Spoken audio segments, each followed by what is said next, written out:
안녕하십니까. 이번 시간에는 사회보험법을 시작을 하겠습니다. 우리가 사회보험 프로그램 그러면 5개의 프로그램이 있지 않습니까? 그래서 5개의 프로그램 그러면 국민연금, 건강보험, 고용보험, 산재보험, 노인장기요양보험 이렇게 5개의 프로그램이 이렇게 있습니다. 그래서 이 5개의 프로그램 중에 먼저 저는 교재에 국민연금을 먼저 설정을 했습니다. 보통 우리가 사회보험 5대 프로그램은 200문제 중에 10문제가 출제가 됩니다. 5개의 영역은 당연히 법제론에서 출제가 될 것이고 5개의 영역은 정책론에서 출제가 됩니다. 그래서 우리가 여기 나온 사회보험과 앞에서 개론으로 우리가 같이 살펴보자고 했던 공공부조화 같은 경우에는 정책론과 법제론에서 모두 같이 다루고 있다는 것을 알아주시면 되겠습니다. 당연히 국민연금은 기본 2문제가 나온다. 법제론에서 한 문제, 정책론에서 한 문제. 그래서 정책론과 같이 연계시켜서 강의를 하도록 하겠습니다. 자, 국민연금법은 1973년에 국민복지연금법이란 말로 처음 등장을 했었습니다만은 시행령이나 시행규칙이 만들어지지 않아서 시행도 되지 못하고 법률만 제정되어 있다가 1986년에 국민연금법으로 바뀌면서 1988년부터 시행된 법률이자 정책이 되겠습니다. 자, 이게 보면 이 국민연금법 제1조의 내용을 목적으로 이렇게 설정을 하고 있는데 그 목적을 보시게 되면 국민연금 이 법은 국민의 노령, 장애, 사망에 대하여 급여를 실시함으로써 국민의 생활안정과 복지 증진에 이바지 하는 것을 목적으로 한다. 자, 여러분들 우리가 사회보장기본법에서 정리를 해본 적이 있습니다만 사회적 위험,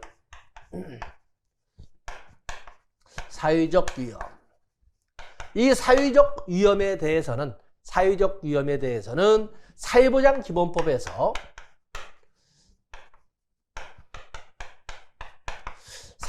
사회보장기본법에서는 사회적 위험으로 8가지를 예시하고 있습니다. 특히 사회보장기본법에서 사회적 위험은 차례대로 여러분들이 꼭 숙지를 하고 계셔야 되는데, 그래서 여기에 보면은 출산, 양육, 실업, 노령, 이 4가지는 반드시 차례대로 암기해야 된다고 그랬습니다. 그러면서 장애, 질병, 빈곤,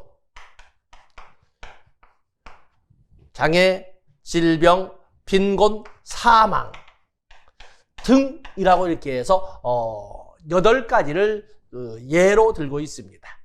종래는 사회보장기본법상의 사회적 위험은 5가지였습니다만은 사회보장기본법이 개정되는 과정에서 3개의 사회적 위험이 새로이 등장해서, 왜냐하면 한자로 쓰면 새로울 신자 써서 신사회적 위험으로 3가지가 들어왔습니다. 종래는 없다가 새로이 들어온 걸로서는 여기 출산, 양육, 그리고 빈곤이라고 하는 새로운 사회적 위험이 포함되어서 5개에서 8개로 증가가 된 겁니다. 이렇게 8개 등이라고 해서 8개를 제시를 했는데, 이것을 국민연금법에서는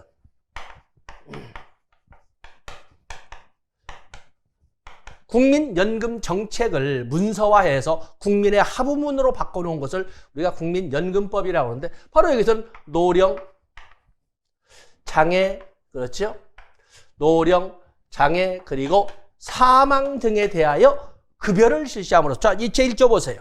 국민의 노령, 장애 또는 사망에 대하여 연금급여를 실시함으로 이렇게 되어 있지 않습니까? 그렇기 때문에 여기 보면은 여기에 노령이 있고, 장애가 있고, 그리고 사망이 있지 않습니까? 사회보장기본법, 사회보장이란 사회적 위험으로부터 모든 국민을 보호하고 삶의 질 향상을 위하여 소득과 서비스를 보장하는 사회보험, 공공부조, 사회서비스를 말한다. 국민연금은 그중에 사회보험의 한 프로그램이지 않습니까? 그렇기 때문에 사회보장기본법에서 열거하고 있는 사회적 위험을 포함해서 이렇게 노령, 장애, 사망 3가지를 이렇게 열거하고 있는 것입니다. 이에 대하여 급여를 실시하고 있는 거지요. 종래 없었던 이렇게 사회보장기본법에서는 출산이나 양육이나 빈곤이라는 것은 신사회적 위험이라고 이렇게 불러줄 수 있는 것이고, 그중에 여기 빈곤이라고 하는 것은 신빈곤을 말하는 거지요. 신빈곤. 그래서 빈곤의 개념이 우리가 알고 있는 윗대에서 알고 있는 옛날의 빈곤의 개념과는 다른 의미의 개념이다라고 이렇게 볼 수가 있는 것입니다. 그래서 어쨌든 국민연금에 보면 제1조에서는 국민연금정책에서 또는 국민연금법에서 열거하고 있는 사회적 위험의 종류는 노령, 장애, 사망 세 가지를 말한다라고 이렇게 여러분들이 알아주시면 되겠습니다. 그다음에 정의를 보시면 거기에 다양한 정의에서 우리가 개념을 정립할 것이 쭉 나와 있는데 많은 정의, 법률에 보면 많은 것이 있지만 여기에서는 그중에 우리가 약간 번호를 바꿔서 3월에 2번에 3호 기준소득월액이 나와 있습니다. 기준소득월액을 읽어보시면 연금보험료와 급여를 산정하기 위하여 가입자의 소득월액을 기준으로 하여 대통령령으로 정하는 금액을 기준소득월액이라고 합니다. 자, 기준소득월액을 우리가 국어식으로 잘라보면 연금보험료와 급여를 산정하기 위해 이렇게 대통령령으로 정하는 것만 아니겠습니까? 그 때문에 연금보험료로 얼마를 거둘 것인가? 연금보험급여로 얼마를 지급할 것인가?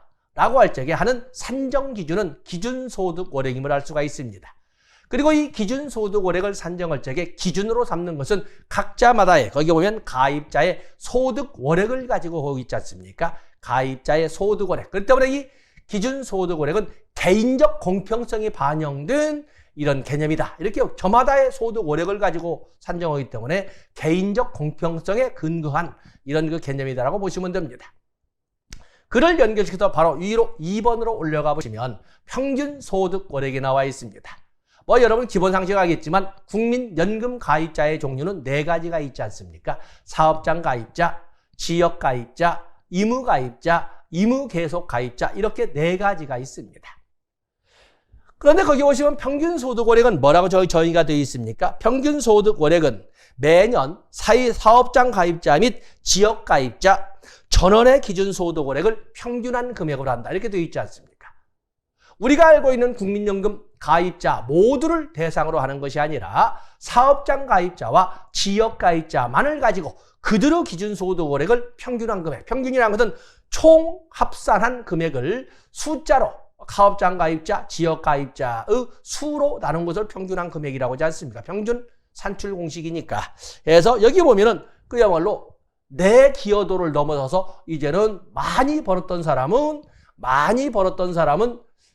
결국에 조금 번 사람들의 금액과 합쳐서 평균하다 보니까 조금 산정이 될 것이고 조금 벌었던 사람들은 기준소득월액을 조금 설정했을 거니까 당연히 많이 설정이 될 거예요.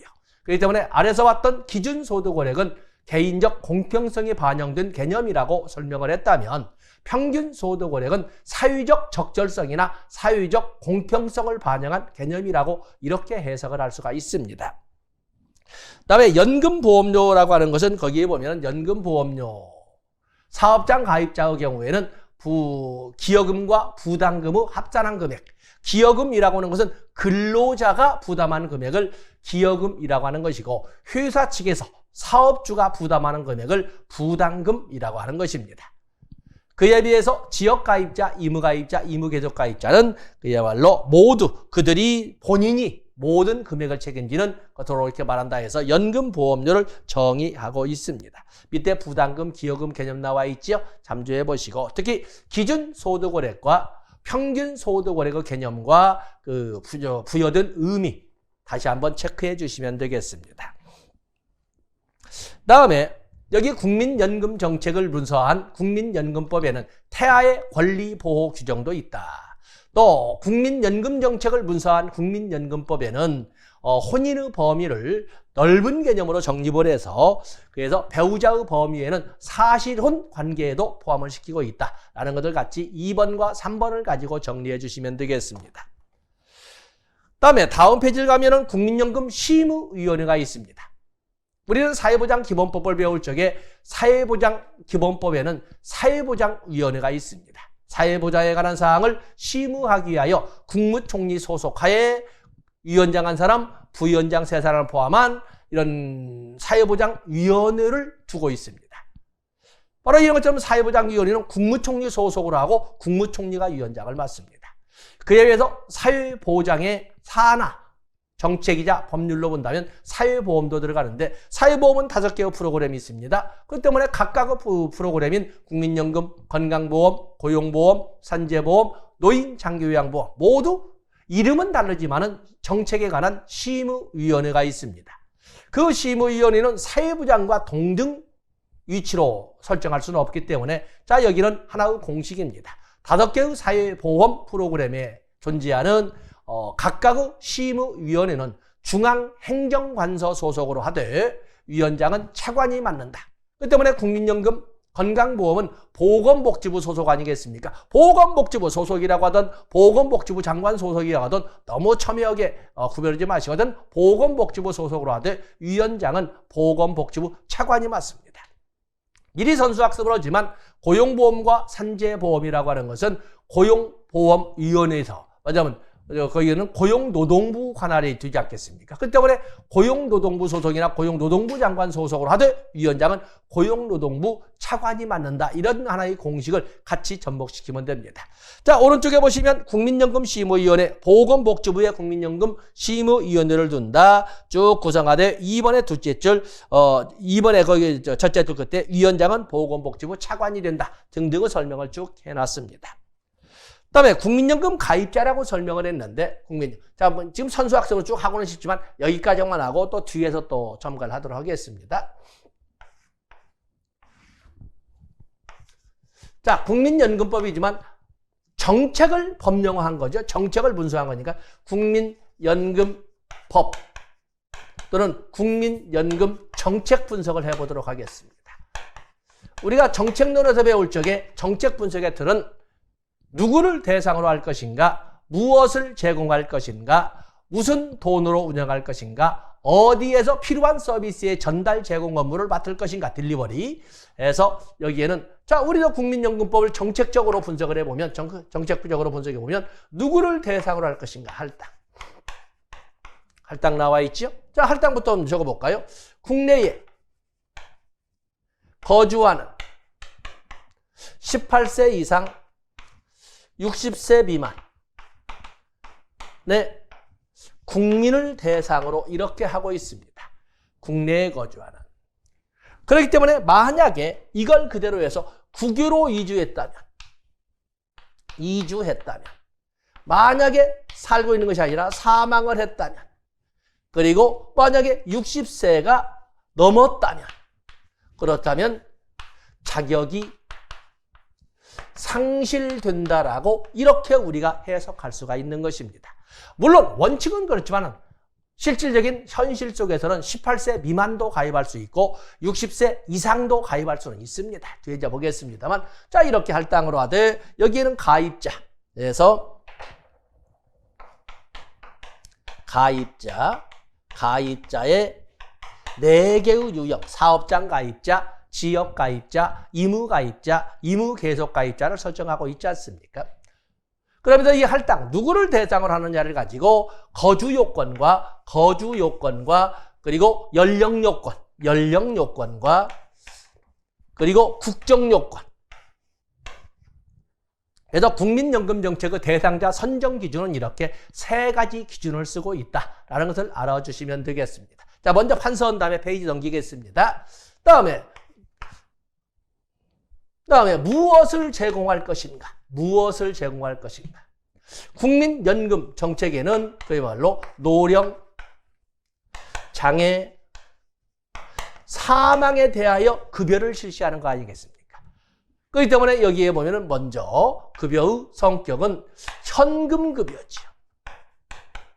급여의 종류에는 현금급여, 현물급여, 권리, 기회, 바우처 등등이 쭉 있는데 국민연금급여, 고용보험급여는 현금으로 지급하는 현금급여가 되겠습니다. 현금으로 이끌어가는 소득보장정책이지 않습니까? 우리가 사회보장기본법에 볼 적에 사회보험이란 사회적 위험을 보험 방식으로 대처함으로써 국민 건강과 소득을 보장하는 제도이다. 건강보험이나 노인장기요양보험은 건강을 보장하는 제도지만은 국민연금과 고용보험은 소득을 보장하는 제도입니다. 현금급여로 제공하는 소득보장제도가 국민연금이에요. 그러면서 아까 했던 건 산정기준. 앞에서 정해서 봤죠? 국민연금보험료, 국민연금급여의 산정기준은 뭐예요? 기준소득원액이었어요. 기준소득 월액으로 급여, 연금보험료와 급여액을 정하도록 되어 있습니다. 그러면서 급여의 계산, 계산은, 급여는 기본연금액 플러스 부양가족연금액, 연금액으로 이렇게 구성되어 있습니다. 그러면서 이 유형에는, 연금급여의 유형에는 4개의 유형이 있다. 노령에 대하여 노령연금, 장애에 대하여 장애연금, 사망 시 그 가족의 생활 안정을 위하여 끌어가는 유족연금, 만약에 일부 요건이 구비되지 않을 적에는 반환 일시금, 이렇게 큰 틀로 4개의 명목으로 되어 있는 급여가 현금급여의 형태로 존재한다고 말씀을 드릴 수가 있습니다. 다음에 국민연금의 재원은 무슨 돈으로 운영할 것인가? 재원은, 이 재원은 한마디로 말해서 사회보장기본법에서 본 것처럼 사회보험에 소요되는 재원은 공공재원으로 운영되도록 되어 있습니다. 그렇기 때문에 여기 보면은 국가지원금은 장이 조세기 때문에 공공재원 아니겠습니까? 그러나 주된 재원은 보험료로 운영을 하죠. 보험료는 우리가 사회보장성 조세라고 부르는 공공재원 아니겠습니까? 때문에 국민연금의 재원은 공공재원으로 운영하되 국가에서 조세로, 국세의 개념으로 지원하고 있는 조세와 그리고 사회보장성 조세로 이렇게 불리우고 있는 국민연금 보험료로 사용을 한다. 그중에 주된 재원은 보험료다. 그러면서 보험료를 가지고 사업장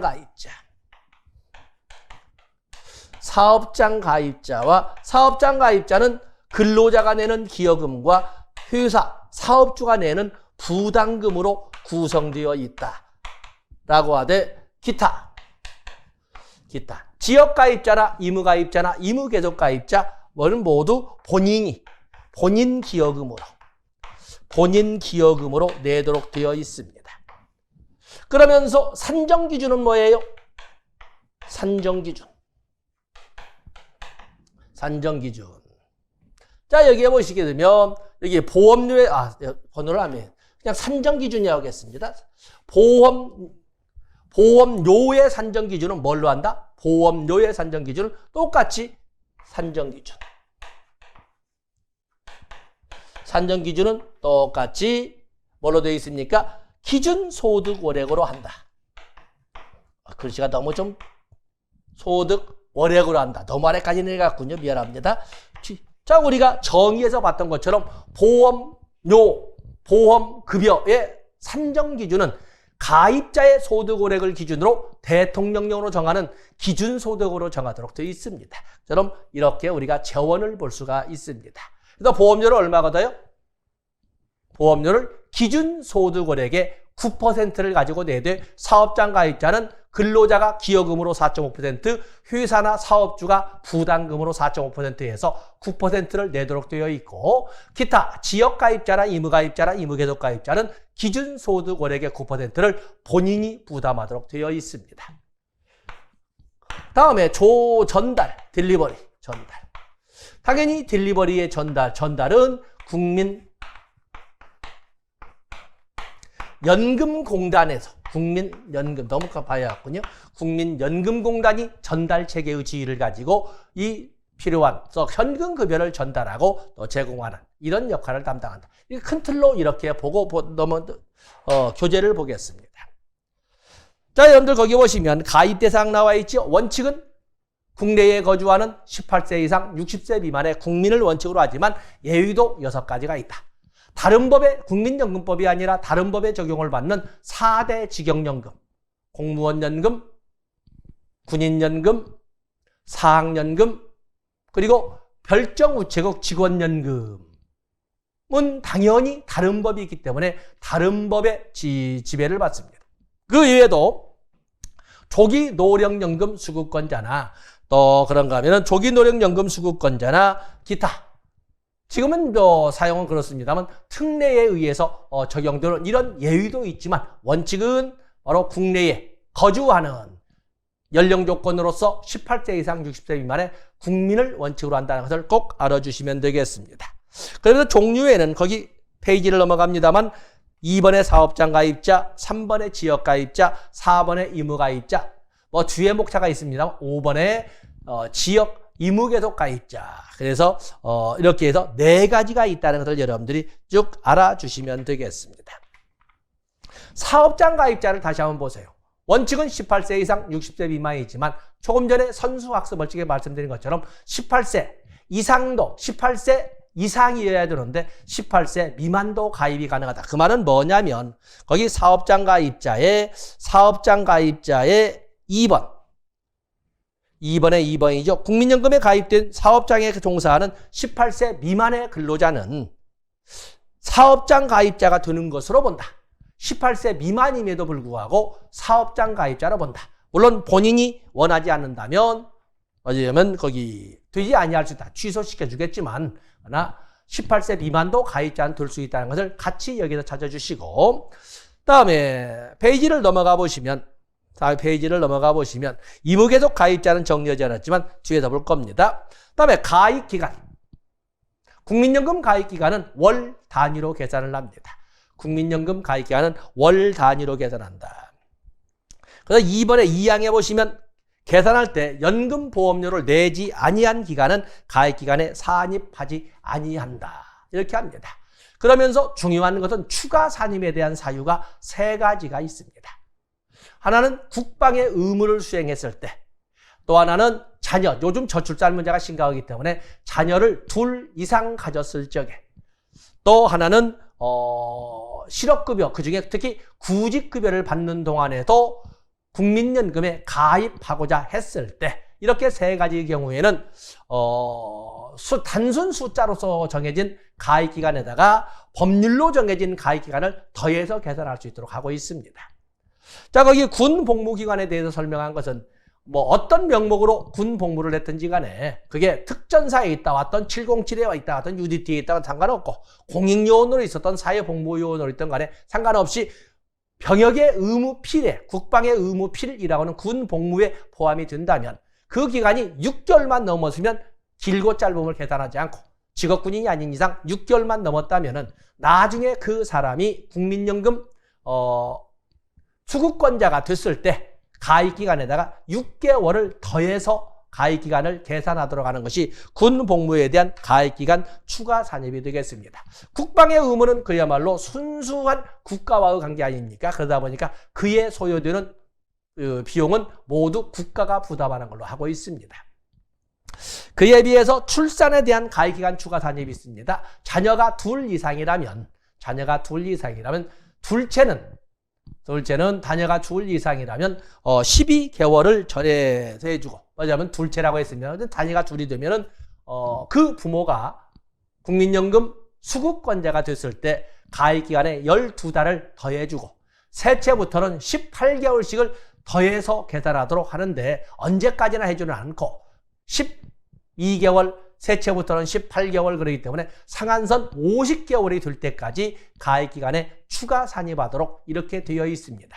이에 소요되는 비용은 본인도 일부 책임도 있다 해서 국가는 거기에 보시면 오른쪽에 보시면 재원은 국가가 전부를 하는 것이 아니라 일부나 전부를 부담한다. 이렇게 돼서 사실은 일부를 부담해 줍니다. 그에 비해서 실업에 대한 가입기간 추가 산입이 있는데 실업급여, 고용보험법에 나오는 실업급여, 그중에 구직급여를 받는 동안에도 굳이 국민연금에 가입하고자 국민연금보험료를 내고 있다면 그 사람에 대해서도 나중에 그 사람이 국민연금 수급권자가 됐을 적에 가입기간에 그동안 가입했던 구직급여를 받는 동안에 가입했던 기간을 더해서 계산하도록 하고 있습니다. 바로 이 더해서 계산하도록 하되 그 상한선은 여러분들 4번에 1번 나와 있지요. 1년을 초과할 수 없다. 그래서 12개월을 상한선으로 해서 추가 산입할 수 있도록 이렇게 했습니다. 그러면서 가입기간도 그렇지만은 이렇게 어려운 과정에서도 국민연금에 계속 가입하고자 했다면 그 뜻이 가상하다 하여 국민연금, 아니면 이런 그 가상하다 하여 고용보험법에서는 그에 대한 보험료의 일부를 지원할 수 있도록 하고 있습니다. 그다음 밑에 참조 고용보험법 55조의 2에서 보면은 25%는 25 연금보험, 국민연금보험료의 25%는 바로 국민연금보험료 있지요. 그래서 국가에서 지원할 수 있도록 이렇게 규정하고 있습니다. 다음에 넘어가 보시면 먼저 이 법률에는 딜리버리부터 나와 있군요. 그래서 국민연금공단이 나와 있는데 국민연금공단은 여러분들이 거기는 여러분 편하게 보시되 3번 국민연금공단은 가입자의 어떤 자 등등의 복지 증진을 위하여 대여 복지 사업과 대여 사업을 할 수가 있습니다. 아주 급박한 필요에 의해서 돈을 빌리지 않으면 안 될 상황도 발생하지 않겠습니까? 바로 그럴 때 국민연금공단을 이용하시게 되면 많은 액은 아니지만 아주 저금리로 도움을 받을 수가 있습니다. 그중에 돈을 빌려줄 수 있는 금액은 시행령에 의해서 그가 낸 연금보험료의 80%까지 대출을 받을 수가 있다는 것도 알아주시면 유용하리라고 봅니다. 다음에 급여 무엇을 줄 것인가? 그러죠? 물어보죠. 무엇을 제공할 것인가 할 때 국민연금은 현금급여로 노령연금, 장애연금, 또 유족연금, 반환일식이라는 명칭으로 이렇게 제공하도록 되어 있습니다. 거기 보면 급여의 종류 4가지 적어놨지요. 노령연금, 장애연금, 유족연금, 반환일식금. 그리고 3번에 보시면 연금액은 기본연금액 플러스 부양가족 연금으로 계산을 한다라고 했습니다. 여기 보면은 이 가족의 범위를 최대한 확대시킨 개념으로서 거기에 보면은 당연히 배우자, 거기 21년도 보면 부양가족 연금액은 배우자는 당연하고 그 금액을 남겨자는 건 아니고, 다음에 자녀, 그렇죠? 자녀의 범위는 배우자가 혼인 전에 가졌던 자녀도 포함을 시킵니다. 때문에 요즘에는 보면은 계부모 가족, 그래서 자녀를 가진 남자와 자녀를 가진 여자가 같이 만나서 하나의 가족을 만들어가는 이런 과정, 드라마도 나오고 그러지 않습니까? 하는 것처럼 전혀 남남인 혈통들이 형제를 이루어서 한 가족을 이끌어가는 이런 것이 등장을 하는데, 바로 이런 것처럼 배우자가 혼인 전에 가졌던 자녀도 자녀에 포함이 됩니다. 다음에 부모라고 하는 것은 당연히 배우자의 부모도 포함되지요. 그러지 않겠습니까? 장인, 장모, 시아버지, 시어머니도 다 포함이 됩니다. 그러나 더 중요한 것은 바로 모나 부나 모의 배우자. 왜냐하면 아버지나 어머니도 재혼할 수 있지 않겠습니까? 바로 이제 그걸 위해서 모나 부의 배우자도 포함이 된다. 금액은 놔두시고 그렇게 보시면 되겠습니다. 다음에 페이지를 넘어가 보시면 거기 중복급여 조정이 있습니다. 국민연금급여는 원칙적으로 한 연금만 제공하는 것을 원칙으로 하지 2개 이상을 주어서 떼돈 벌기 하는 것은 아닙니다. 그러나 만약에 선택하지 아니한 연금이 유족연금이라면, 유족연금은 전혀 주지 않는 건 아니고, 거기 보시면 1호에 선택하지 아니한 급여가 유족연금이라면 유족연금액의 30%는 지급하도록 이렇게 규정을 하고 있습니다. 그 정도 보시면 됩니다. 다음에 여기 급여의 종류에는 노령에 따른 노령연금, 장애에 따른 장애연금, 사망에 따른 유족연금이 이렇게 쭉 나와 있는데, 유족연금이 나와 있죠. 그래서 거기에 보시면 노령연금을 수급할 수 있는 사람은, 노령연금을 받을 수 있는 사람은 가입기간이 10년 이상이어야 되고, 자, 여기서 문제가 생기죠. 가입기간이 10년 이상이라고 해서 언제부터 언제까지의 10년을 말하는 것이 아니고, 아까 가입은 월 단위로 하지 않습니까? 그 때문에 적어도 연금을 받을 수 있는 사람은 가입기간이, 다른 제한도 있지만 가입기간이 최소한 120개월 이상은 되어야 한다는 것입니다. 120개월. 그리고 거기 보면 가입기간이 10년 이상이어야 되고 60세가 된 때부터 이 말 아닙니까? 60세가 된 때부터. 그러나 조심할 것은 밑에 적어놨습니다만 60세가 되었다고 해서 국민연금을 받을 수 있는 것은 아닙니다. 부칙에 규정하여 있는 규정이야. 국민연금법 부칙에 규정되어 있는 그 규정에 의해서 출생연도별로 실질적인 수급자가 될 수 있는 연령을 다 규정해 놨습니다. 때문에 지금 현재 베이비붐 세대가 바로 수급자가 되는 이런 과정인데 53년생에서 56년생은 이미 이제 61세부터 받기 시작했습니다. 다음에 57년생부터 60년생, 거기도 이미 일부 60년생이 받나요? 어쨌든 이미 받는 때가 됐습니다. 62세부터. 다음에 61년생부터 64년생은 62세부터. 이렇게 해서 정부 정책의 궁극적 목적은 국민연금 수급자의 연령을 모든 국민이 65세부터 받을 수 있도록 이렇게 전환을 시켜가고 있습니다. 법으로는 10년 이상 120개월 그리고 60세가 된 때부터 이렇게 설명하지만 실질적인 수급자의 지위를 누릴 수 있는 것은 국민연금법 부칙 규정에 의한 출생 연도에 의해서 달라진다라는 것을 알아주시면 되겠습니다.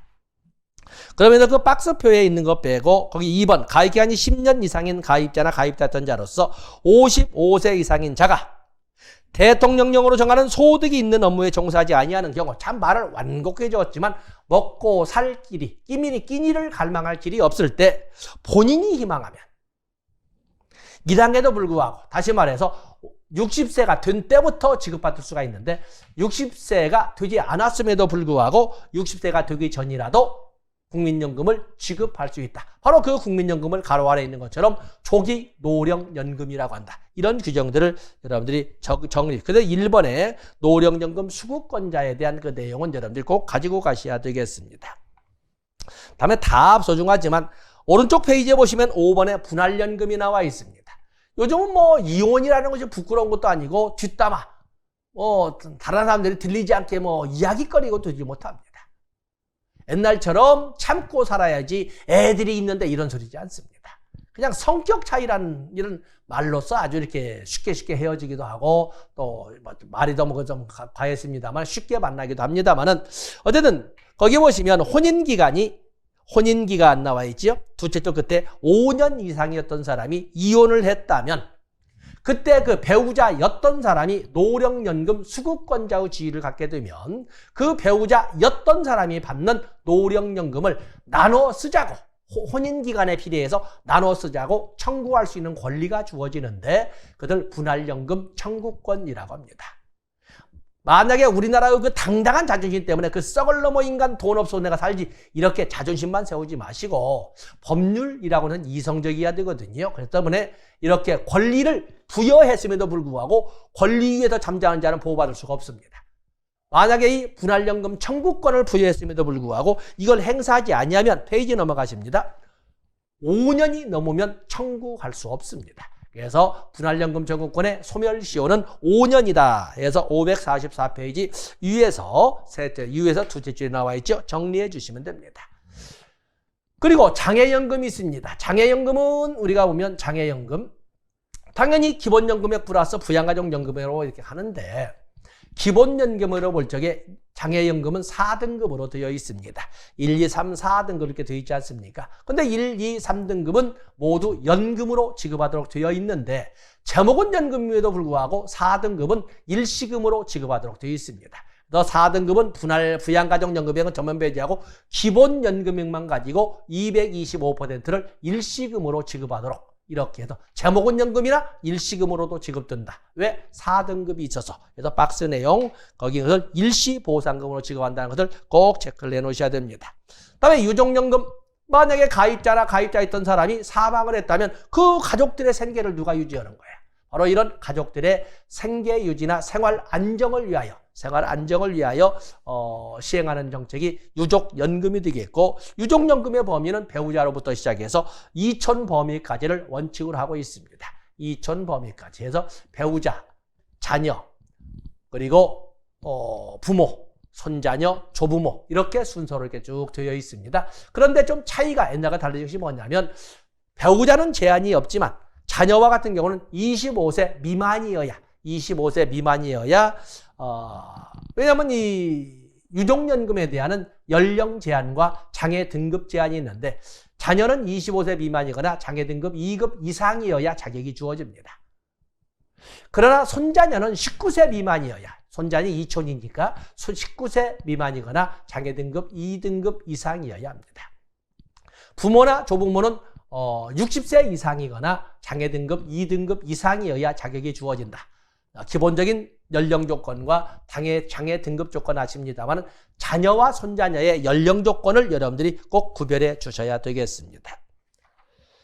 그다음에 반환일시금이 다음 페이지에 나와 있는데 9번에 반환일시금이 있죠. 반환일시금. 그래서 일정 조건이 구비되지 못하면 현금급여를 일시금으로 지급할 수도 있다는 것을 알아주시면 됩니다. 다음에 테마 10번에 보시면 비용부담과 연금보험료가 나와 있는데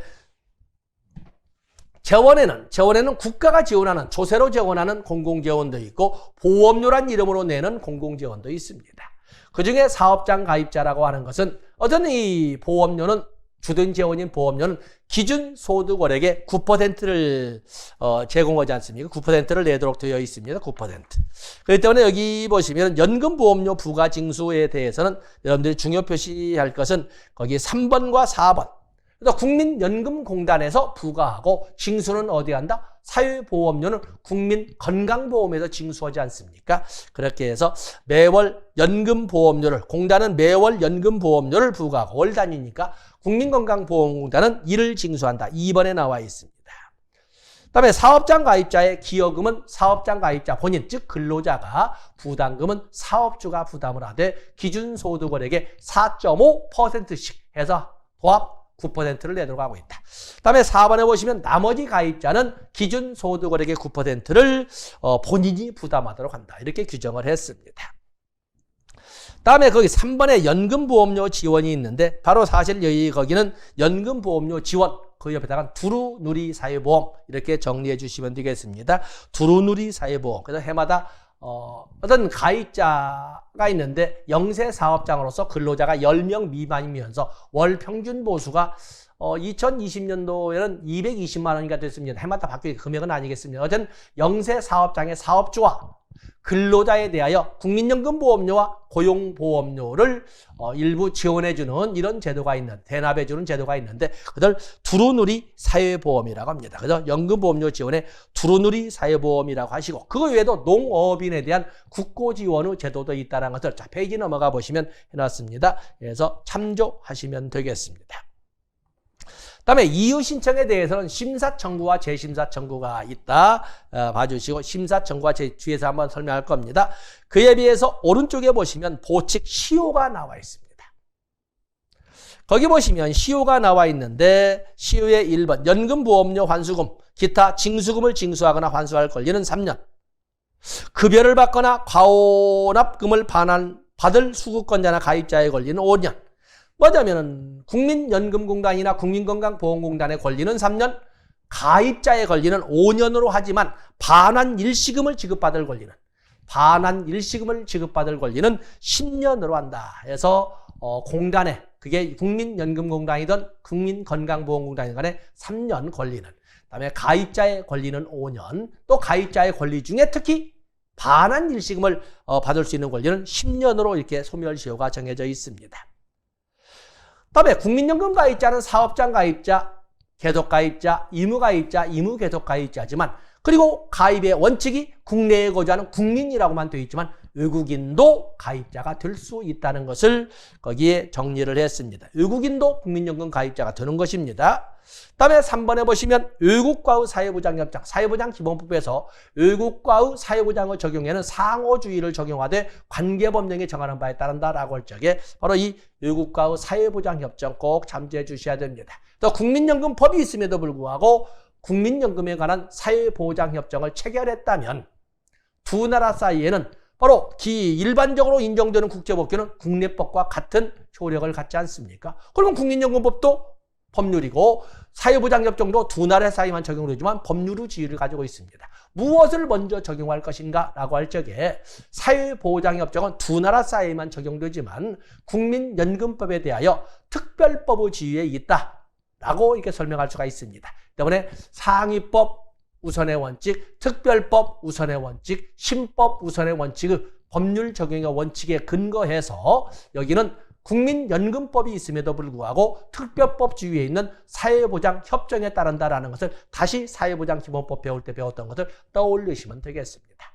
자, 이런 정도에서 완벽하게 상세하게 설명하지 못했지만 국민연금 정책이 그를 문서화한 국민연금법이 어떻게 구성되어 있는가를 정리를 했습니다. 자, 이 시간 여기까지 하고 다음 시간에 국민건강보험법을 살펴보도록 하겠습니다. 고맙습니다.